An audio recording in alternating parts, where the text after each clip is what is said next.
Hello, everybody, and welcome to the Detroit Sports Report. I'm Michael Scott, here tonight with a late episode. Make sure you guys are following me on Twitter at Michael Scott PSM for sports coverage and analysis, including all Detroit sports. Make sure you guys are also checking out my column that I write for Fansided at DetroitJockCity.com. We discuss every major Detroit sport like the Pistons, the Lions, the Tigers, the Red Wings, and both Michigan and Michigan State. So I'm going to start you off with a late night show tonight. The first thing I'm going to talk about are the Detroit Pistons. Right now, we got the NBA bubble going on down in Orlando. You got teams like the Bucks, the Rockets, the Lakers, and the Clippers drawing headlines, and you really can't help but wonder what if when it comes to the Detroit Pistons. Because really, quite frankly, you feel a little left out not having your team there in the mix. And we've heard all the talk about a consolation bubble or a NIT bubble where you might have teams like the Pistons and the Warriors working out and facing off. I feel like at this point it's extremely unlikely that may happen. So really, when we're talking about the Pistons in Detroit sports, lately there hasn't been much to talk about. You know, when we think of the Detroit Pistons, we're thinking about one of only 8 teams in league history to win 3 or more NBA championships. And not so long ago, receiving tickets to watch the Detroit Pistons live and in person at the Palace of Auburn Hills was considered by many to be a can't-miss opportunity. You and me as fans, obviously we were delighted to contribute to a consecutive home sellout streak that lasted a numerous amount of years while watching probably some of the most hard-nosed basketball in NBA history. The arena hosted both the Bad Boys and Going to Work championship era teams, and we made a good run of it, eventually raised 3 championship title banners into the rafters. And it's really not a stretch to claim that each era likely would have probably raised more banners, if not running into other championship teams and dynasties like the Chicago Bulls, the Boston Celtics, the Los Angeles Lakers, and San Antonio Spurs. I don't know about you guys, but if you were ever fortunate enough to have a chance to sit in the upper level suites at the Palace, you could remember the pregame heat rising as flames shot out from behind the hoops at both ends of the court. You know, and after those flames would die down, your eyes would eventually drift to the rafters.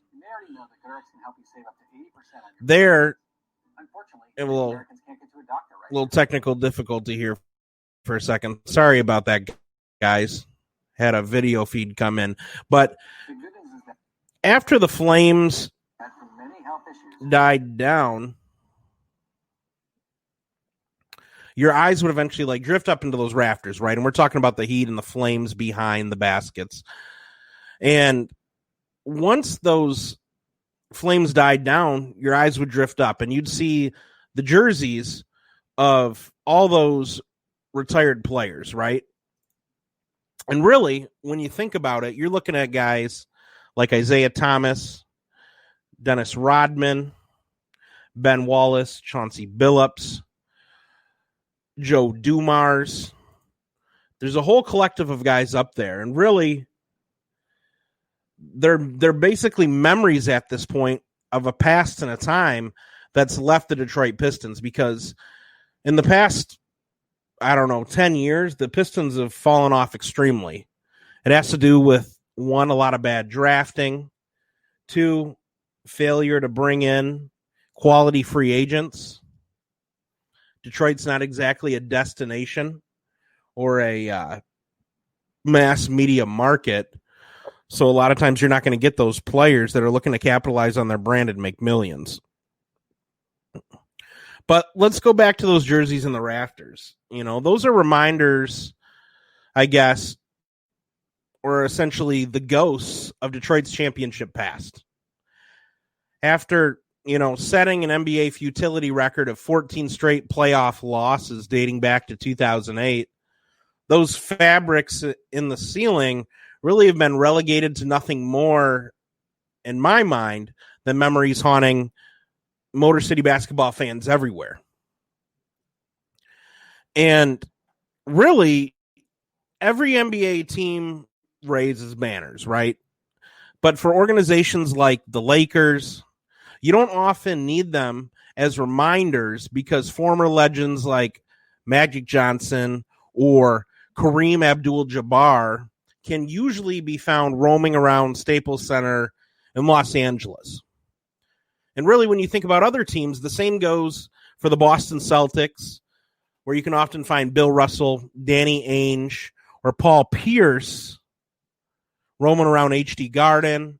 In San Antonio, you go out west. That's a small market, but they're rich in tradition, and it's not unusual to come across David the Admiral Robinson or run into guys like Tim Duncan, who's currently serving as an assistant coach on Greg Popovich's staff as they pass down championship traditions, trying to help mold the next wave of superstars in each of these organizations.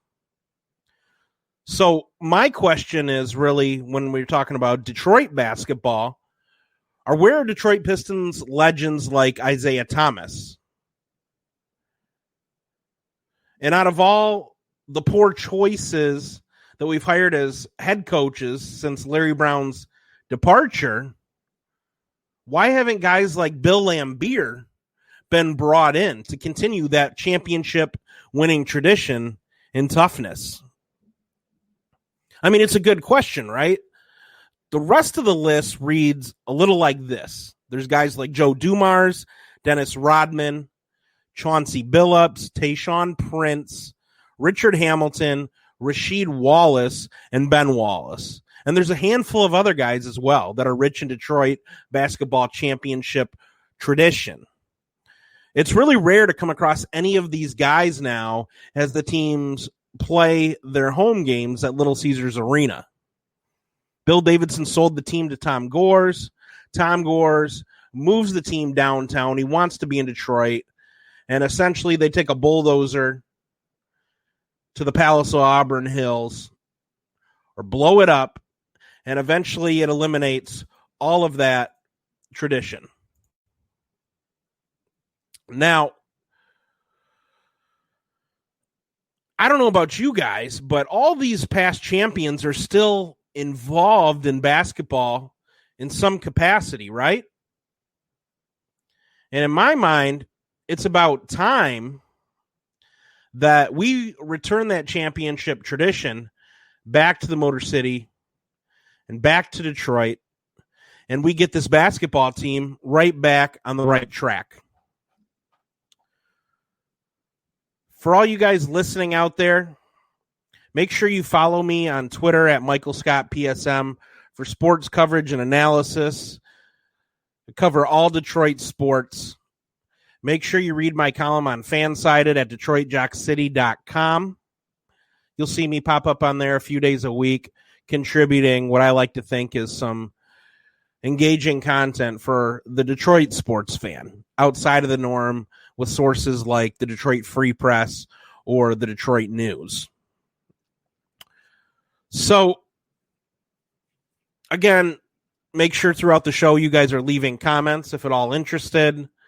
And then also, if you want me to bring you in via live stream, call into the show, let me know. I'll send you a link, and we can bring you in right over your smartphone. So, now it's time to see these Detroit Piston greats return to Motown, right? We want to continue this championship tradition. So, nostalgia and championship traditions have carried a handful of franchises through their down years. It's those legends and stars that bridge the gap for these franchises before the front office eventually gets things right, returning the organization to relevancy. We saw it during time periods where the Lakers were down, when Kobe Bryant was still hanging around, but the team wasn't necessarily so good. And they were able to capitalize on that tradition and those champions being at least around the organization, like Magic Johnson and Kareem, while bridging the gap to the time period when they brought in LeBron James and Anthony Davis and essentially reloaded this Lakers team, who just happened to win tonight against the Jazz. They're 2-1 in the bubble so far, but that's a different story for another day. So Detroit Pistons owner Tom Gores and executive Ed Stefanski have done an excellent job of acquiring head coach Dwayne Casey and GM Troy Weaver to lead the team through this, what they would like to call restoring period. But in my opinion, Gores can still do more. With a potential lottery pick in the upcoming draft and plenty of cap space in hand to go out and pursue marquee free agents, I'd say it's time for Gores and the Pistons franchise to pull out all the stops. Surely there have to be positions available in the Motor City for these Detroit Pistons legends. There's got to be positions available for these guys. They're like royalty, right? So whether it be in the press box, the front office, or the sideline, bringing back these champions will reinvigorate both the current players on this roster and the fan base in Detroit. You bring these guys back in, and you can forget about the slumping attendance. The seats will obviously start filling up again. Then you can also forget about the playoff droughts because the Pistons will be back to their winning ways. You start bringing in talent. You got plenty of cap space. You mold these teams in the eyes of champions, and that's what they will strive to be and return to again. Right now, the Detroit Pistons don't really seem to have any of that, but it is possible. And Gores obviously is a pretty wealthy man. He has the means to go out there and make that happen. Isaiah Thomas has become a great ambassador for the game of basketball. But why isn't he currently an ambassador for Detroit basketball? I mean, that's a question that's been running through my mind for the past couple days since I wrote this story. And then certainly Joe Dumars has something to offer. After all, he was the architect of their championship team for the Going to Work Pistons. And I'm sure he's healed from his wounds, from separating from the team as GM. It's been quite a long time now. And then you got Bill Laimbeer. His toughness and excitement are definitely needed somewhere near the sidelines. But he's halfway across the country coaching in the WNBA because nobody in the NBA will give him a shot. Essentially, we'd be the only team that would hire Bill Laimbeer. And at this point, my question is, why not? The guy knows how to win on both a professional athlete's level and a professional coach's level, because he's done well with the Shock in the past and other WNBA teams. Tayshaun Prince is out there, and Tayshaun Prince is working in the Memphis Grizzlies organization, and he's a prime candidate to eventually become a GM for some NBA team. So why isn't he working here at home in Detroit's front office instead of Memphis's? Bring Chauncey Billups back in. Let him lead the organization in some capacity. It's what he does best. Chauncey Billups is a natural-born leader. And these are moves that are essential to execute, right? So envision, walking in to a room as a free agent and getting ready to be pitched by a united front of these Detroit Pistons champions. In my opinion, that's when the teams will start raising NBA banners again. Because at that point, how can you say no to the winning tradition? Let me know what you guys think. Make sure you guys are reaching out in the comment section, and also make sure you guys are calling in via Facebook now tonight, late night, on the Detroit Sports Report. With that being said, we're going to go out and switch up gears here. Before I do that, I want to make sure I'm mentioning to you guys, tune in every Wednesday night at 9:00. Byron Hazley and I, we host a great podcast, The Front Porch Tailgate, where we cover a wide variety of national sports. Make sure you guys check in for that. You can find that podcast available wherever podcasts can be found on platforms like Spotify, Google, Apple, SoundCloud, and you can even catch the live stream on YouTube. Go check that out as well. All right, so we're going to switch up gears here. Let's talk a little bit about the Detroit Lions. Let's talk a little bit about Matthew Stafford. So it was reported last week that Matthew Stafford was in the COVID-19 protocol for the Detroit Lions, but it wasn't necessarily at that point determined that he actually contracted COVID-19. Well, earlier today, reports came out in Detroit that he actually was placed on the reserve COVID-19 list due to the positive test. So he's got COVID. This is something the Detroit Lions and Matthew Stafford's family are currently managing. And really, it's something that we're going to have to keep an eye on. Because, as you guys all know, Matthew Stafford is a gamer. This is a guy who oftentimes plays hurt. This is a guy who oftentimes doesn't like to miss games. He's only missed 16 games in his, I believe, 11-year career. And there's a lot of optimism surrounding the Detroit Lions' upcoming season. It's year 3 of the Quinn Patricia faction here in Detroit. As you know, Martha Ford pushed out a mandate via team president Rob Wood last year that the Detroit Lions are expected to win and compete this year. And it's essentially one of those scenarios where it's going to be playoffs or bust. Want to give a special shout out to one of our viewers, Joe, out there listening.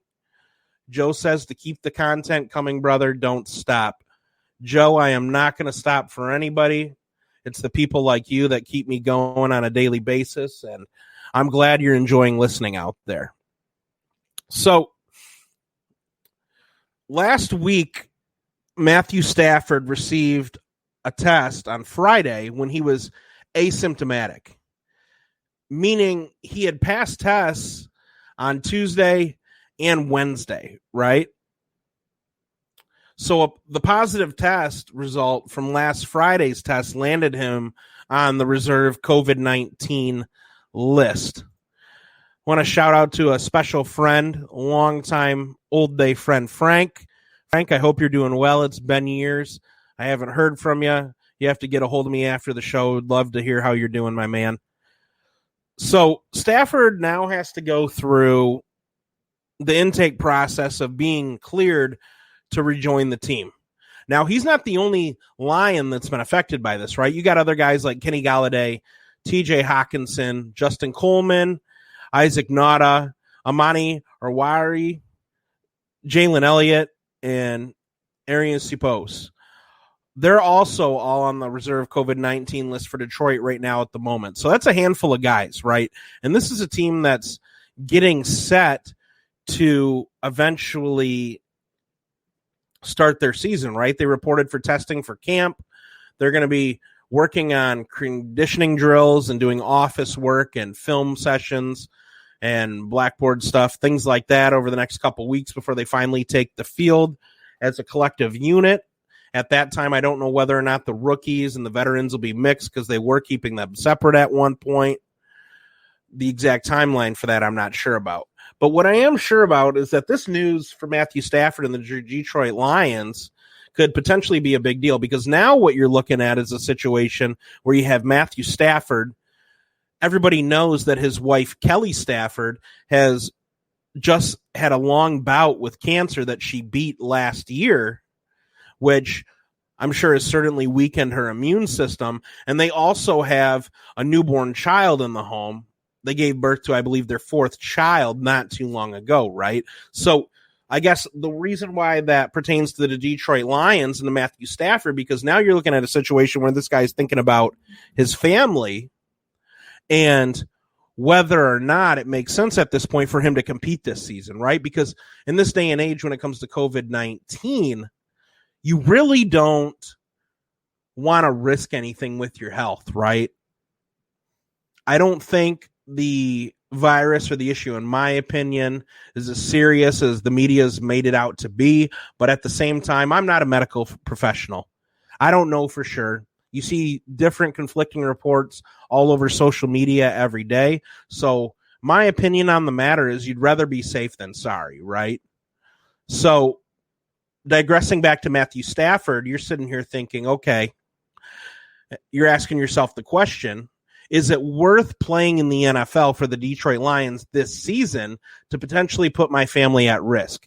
Because honestly, at this point, they may or may have not already been exposed to it. I'm not sure about the details surrounding Matthew Stafford's situation once camp starts, whether or not he goes home every night or whether he's been overly cautious and staying remotely somewhere away from the family's home. But what I do know is if your family hasn't been exposed, do you continue risking exposing them throughout the season? Because Matthew Stafford is a big-time family man, but he also has a day job as the quarterback of the Detroit Lions. Now, this is a season where the Lions have brought in a lot of guys on the defensive side of the ball to help breed in that new New England Patriots-esque culture that Matt Patricia and Bob Quinn have been trying to do for the past 3 years. They shipped Slay and Damon Snacks Harrison out of town, and they have essentially brought in all these cast-offs from the New England Patriots, like Jerron Harmon, the safety. They've brought in Jamie Collins, a fantastic do-it-all jackknife linebacker, over from the Patriots. He's going to help add to the pass rush element of the game, help apply some pressure just like Trey Flowers. They just drafted rookie Jeff Okudah. They've brought in a lot of different guys, right? And so, really, there's a lot to be optimistic about the Detroit Lions this year. Before Matthew Stafford got hurt last year, the offense was one of the higher scoring offenses in the entire National Football League. And at midseason's point, it really had seemed like Matthew Stafford was trending towards being an MVP candidate. Well, now you finally got him back healthy from the injured list. That back is healthy. You brought in a new defense, and what you have essentially is an offense where you went out and drafted a rookie running back in the second round who's supposed to be the top running back in the draft. You went out and got a few old linemen to help improve that offensive line that was marginal last season.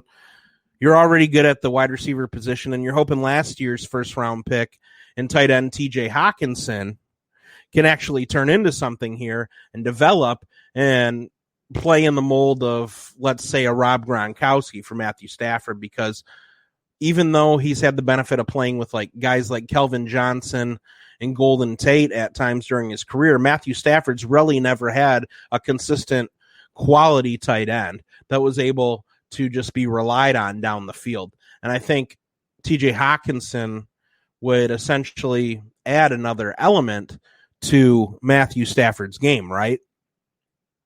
Adding DeAndre Swift in the backfield and an actual running game, which has been basically anemic since Barry Sanders left town on the eve of training camp in 1999, faxing in his retirement. Detroit's only had 3 1,000-yard rushers in that time. And the last guy was Reggie Bush back in 2013, right? They were really high on Kerryon Johnson after drafting him a few years ago. But last year he dealt with a little bit of injury concerns, and there's been questions now that whether or not he can be the primary back and carry the load all by himself. That's a big reason why they went out and got DeAndre Swift out of Georgia in the draft. Now, let me tell you, when I watched DeAndre Swift playing on film after we drafted him, I got pretty excited.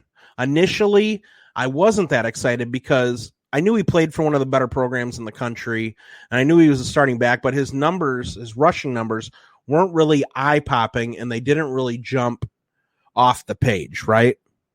But when you take a look at things and you consider the fact of what is now called the eye test, and you watch him play on the field, DeAndre Swift, ladies and gentlemen, is a big play waiting to happen.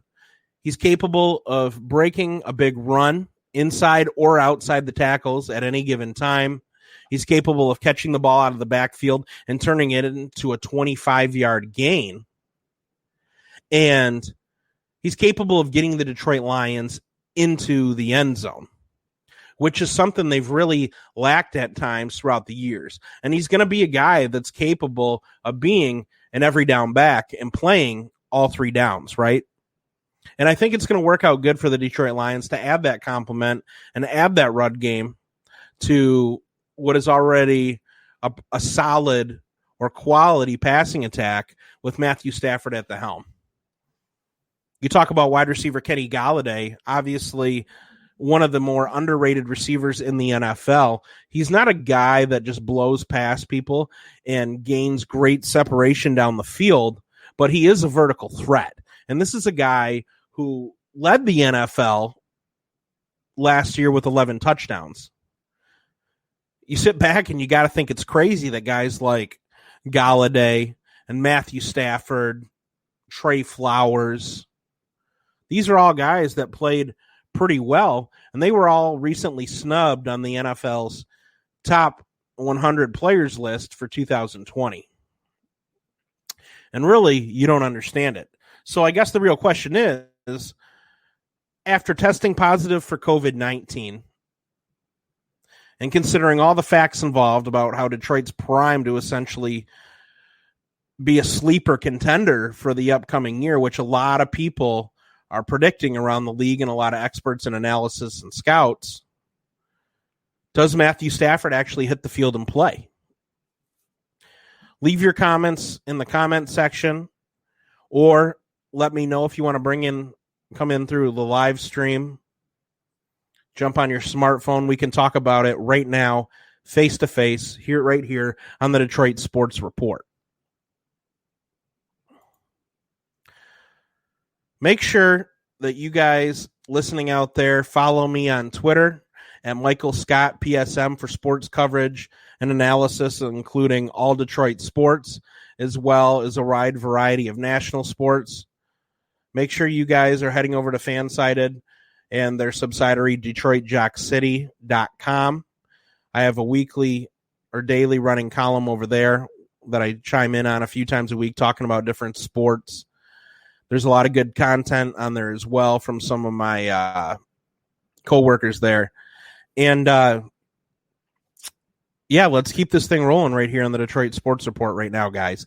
So without further ado, since we're already on the topic of NFL football and we're talking about the Detroit Lions, let's talk a little bit about some news that broke last Friday. Antonio Brown was suspended 8 games for violating the league's personal conduct policy.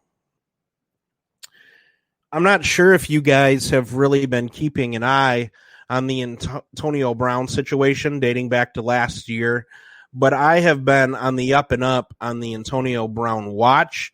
And let me tell you, watching this guy on a daily basis between what's going on in mainstream outlets like ESPN, Fox, you see him on national broadcast syndications like CNN, CBS News, as well as a handful of others. And then watching him on social media and his different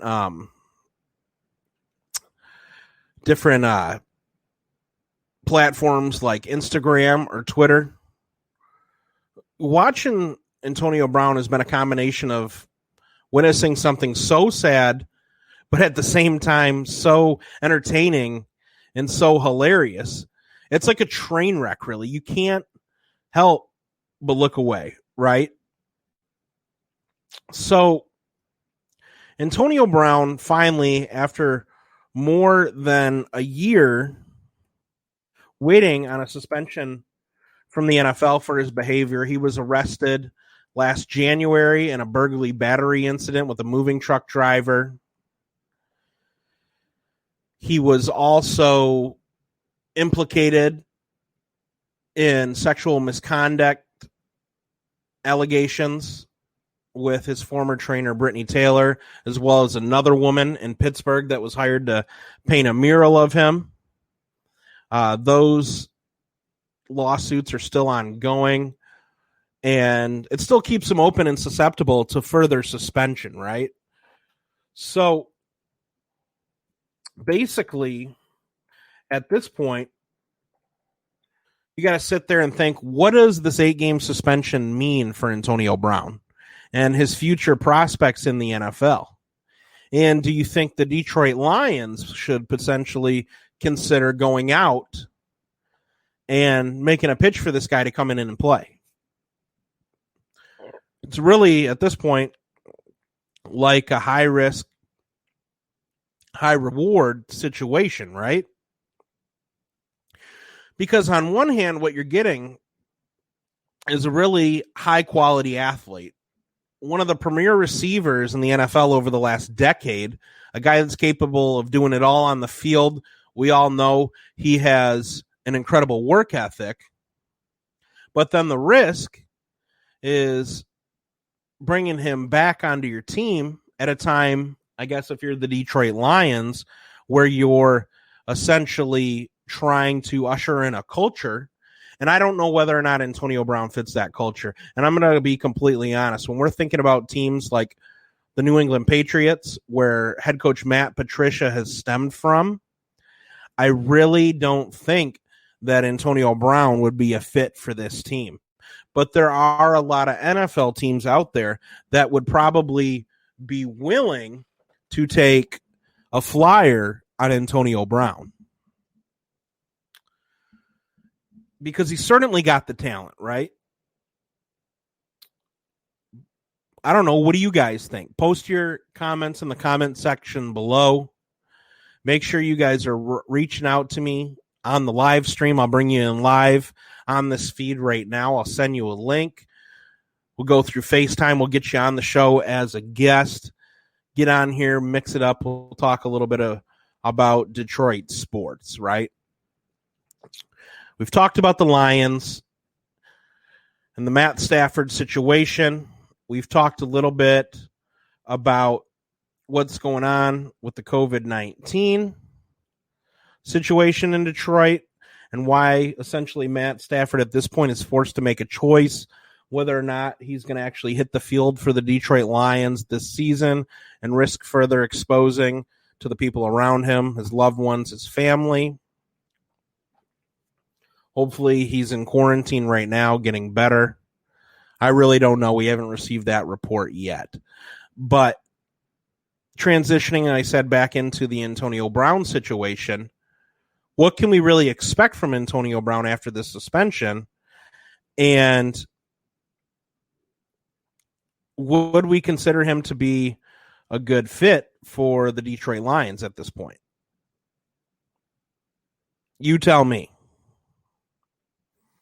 I say no, but at the same time, you never really know what you're going to get with this guy, right? So, Antonio Brown had quite the controversial past year and a half. We talked about all the legal trouble he was in, but what we didn't talk about is the fact that he's not exactly a quality teammate at this point, right?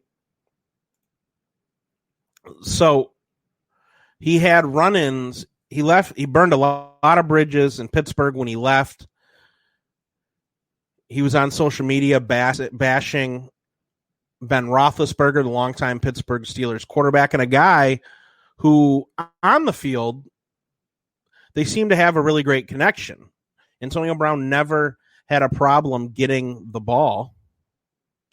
from Roethlisberger, and Roethlisberger's been one of the better quarterbacks in the NFL over the past 15 years, and Antonio Brown has been his primary receiving threat for about, I'd say, the last decade, right?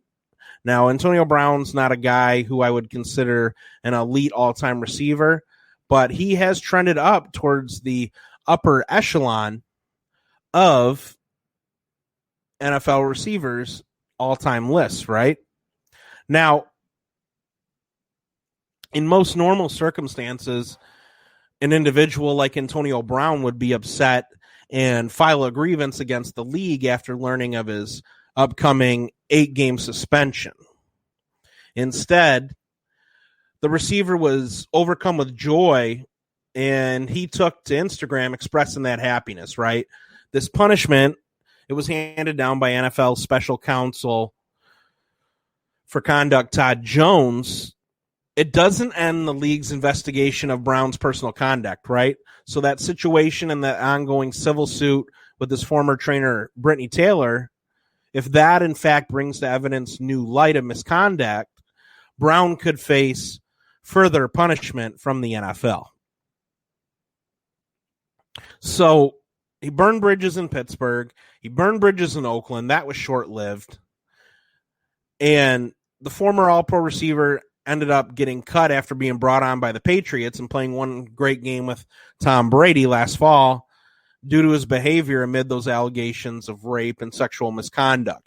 The Patriots told him to keep his ego in check, to not have contact with his alleger, and Antonio Brown turned around and instead chose to follow his plan.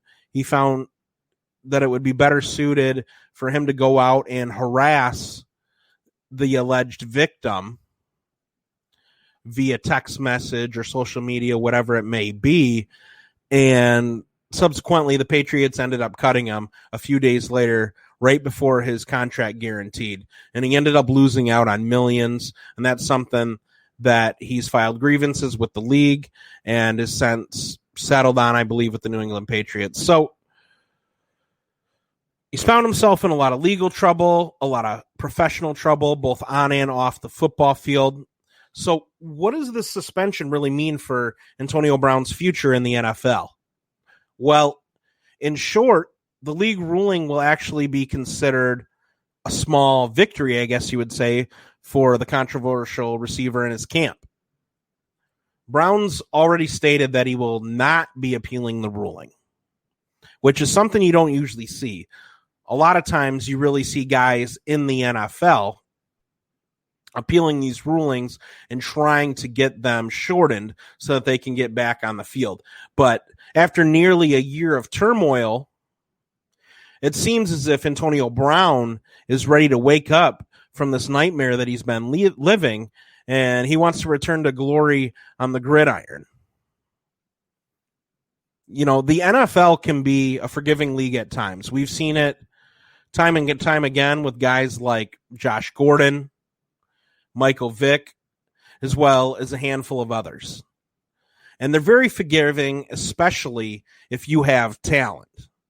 And being completely honest, Antonio Brown's talent is undeniable. He's been widely recognized as the top receiver over the last decade by a multitude of sources, including Pro Football Focus. And it's publications like that are expecting Brown to garner a lot of interest on the free agent market. He's been linked to teams like the Baltimore Ravens and the Seattle Seahawks after conducting personal offseason workouts with both reigning NFL MVP Lamar Jackson and Russell Wilson. We've seen those workouts out on social media. The quarterbacks have been advocating for their teams to give Antonio Brown a chance and to bring him in and signed him. It's because on the field, he's an impact player and he's got a lot of talent. So now that the future is more certain for Brown, he's expected to draw plenty of interest from other teams throughout the league. And it wouldn't be shocking to see him land with a contender like New Orleans, Tennessee, and even a long shot contender like Houston, who recently traded away their top receiver in DeAndre Hopkins to Arizona last winter.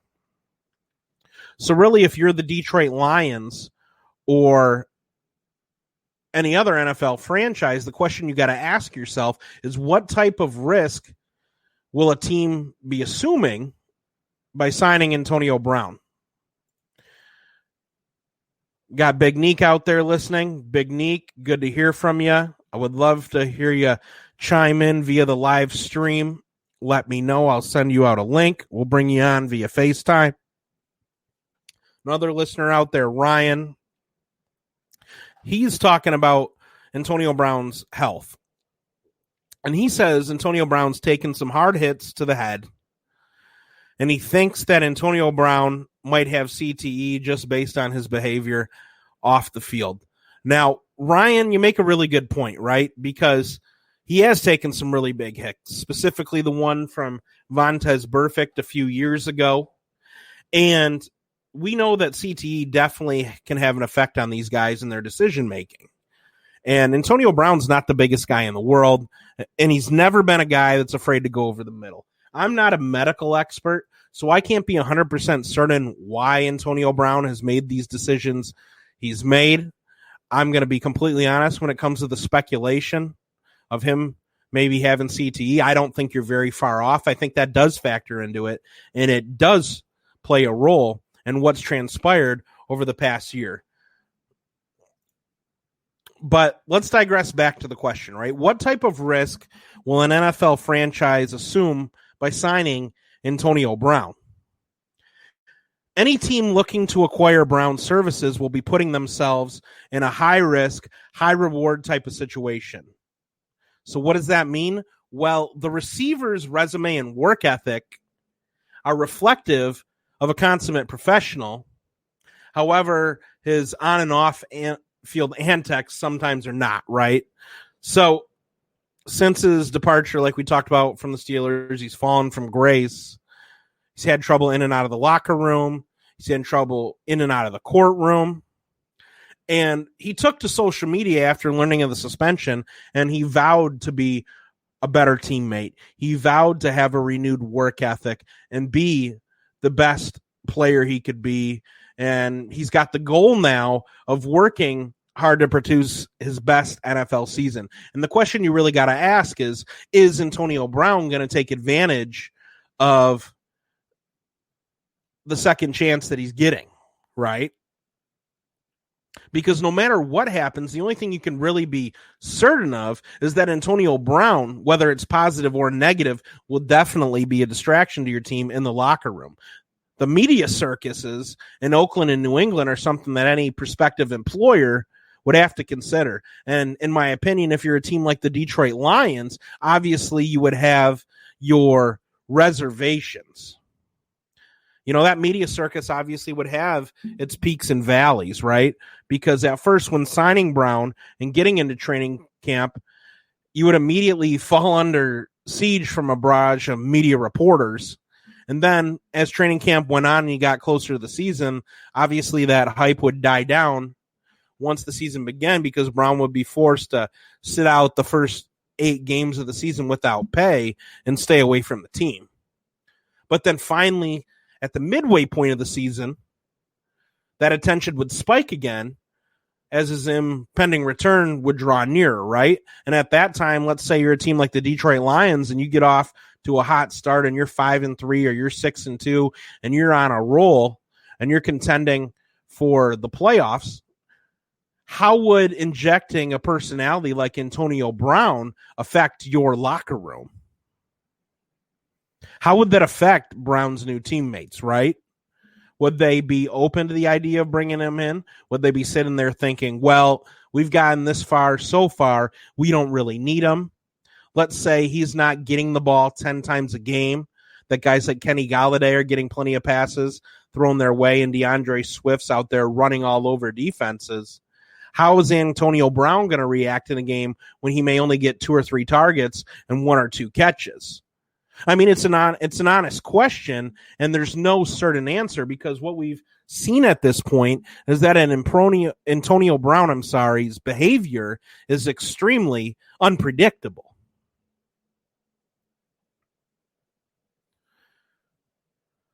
could Antonio Brown return to a level similar to what we've seen in the past? And that's a level where he's surely trending towards an enshrinement in Canton in the Pro Football Hall of Fame, as long as he's able to recover from this layoff and become a renewed teammate and be a better leader in the locker room and win the media back on his side. There's a lot of questions surrounding his future with the Taylor matter too, right? As I noted before, the NFL's investigation is still ongoing. And as a team, you possibly risk entering an all-for-nothing situation where you bring Brown in and you cross all those bridges as far as the locker room questions go. And then you look at a situation where if new elements come to light in court, that he may never actually hit the playing field for you. And it's really an all-or-nothing situation where you've not only affected the locker room from a chemistry standpoint, but you've also wasted time, money, and effort signing a guy who's never actually going to hit the field for you. So the only thing really anyone can be certain of at this point is that Brown's interest from teams should remain high, because there's going to be plenty of teams out there willing to gamble on his talent. You might see a team like the Green Bay Packers go out and get him. Devin Funchess is going to sit out for the upcoming season because of COVID-19. And that team really didn't address a big need at the receiver position in this past draft. Instead, they went out and got the heir apparent to Aaron Rodgers and Jordan Love, which is a highly controversial move considered to be by everybody, really, at this point. But really, the only thing you can consider serious is that there will be plenty of teams willing to gamble on Antonio Brown's talent across the NFL. And that gamble or that payoff assures that any team that's actually interested in Brown shouldn't wait very long, because, like I said, it's a high risk, high reward situation. So with that being said, that's going to wrap up the show tonight.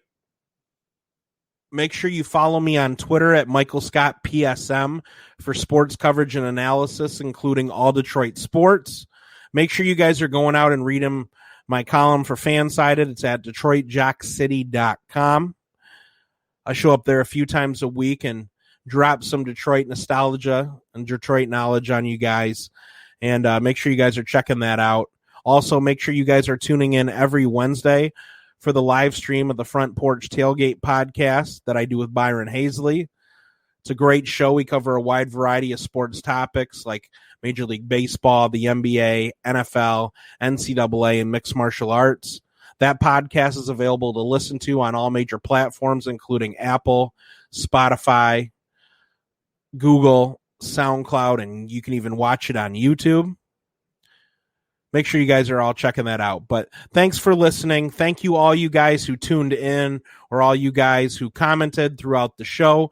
I look forward to hearing from you guys more in the future. I'm Michael Scott, and you guys have been listening to the Detroit Sports Report. Have a great